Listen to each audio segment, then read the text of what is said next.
Hey, this is Pastor Rick. Glad you're with me today in our Bible study. This is our weekly get-together. I have a topic today that I want you to think about, and I want you to hear this, is simply this. Do you have the courage to start over? Do you have the courage to start over again? Now, it's easy to keep going, right? It's easy to be safe and feel like you are, but in this environment we're in, a lot of people, including yours truly, has had to fight off feeling insecure because things keep changing. And you're not really sure, when can we do this? When can we do that? Is that safe? Am I going to catch this or catch that? And you can really get to a place where you're stuck and you start reminiscing about what things used to be like and where things used to be. Well, Joshua in Joshua chapter 1 is in that place. He's in this place where Moses, this great part of his life, has died.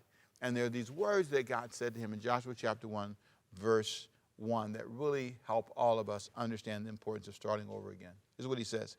After the death of Moses, the servant of the Lord said to Joshua, son of Nun, Moses' aide, Moses, my servant, is dead. Now then, you and all these people, get ready to cross the Jordan River into the land I'm about to give to them, to the Israelites.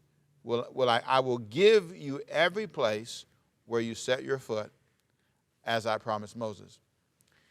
These folks were in a paralyzing moment. I can relate to that, and I felt that way myself. A little paralyzed, a little bit of, how do I do this? But you've got to get past all of that. There's that great moment where he says, look, Moses is dead now. That's over.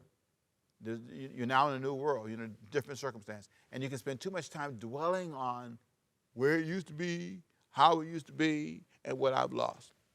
And you can become paralyzed. You can become paralyzed and lose your ability to be mobile and to move. I am so tempted to be paralyzed. I am so tempted to just, moan about where I used to be. Oh, God, help me. I used to be able to go down and do this. Oh, God, help me. I used to be able to do this. And that's just sad. But it doesn't change anything. All it does is it gives me this sense of, feel sorry for me. But here's what God told him. He says, I'm not going to give you anything that you don't walk on. Verse 3, I will give you every place where your foot walks. Everywhere your foot treads.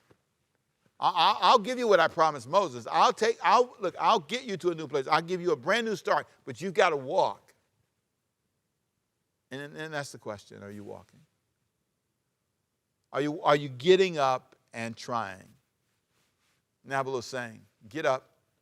You might say, what if I fall down? Get up again. What if I fall down again? Get up again. And keep getting up until you get where you want to go. Moses was gone.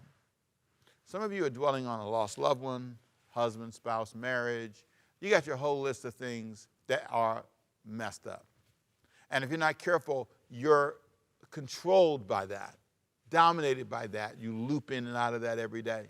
You're so controlled by it. And so this week I want you to think about this. I'm not going to do that anymore. I'm going to accept that my mother was here with me for so many years, just like my children. My mother is passed on. I'm going to pass on one day. My kids don't get to keep me forever. That's life. I have to learn to accept and embrace the truth. I have to face the truth and have the courage to start over.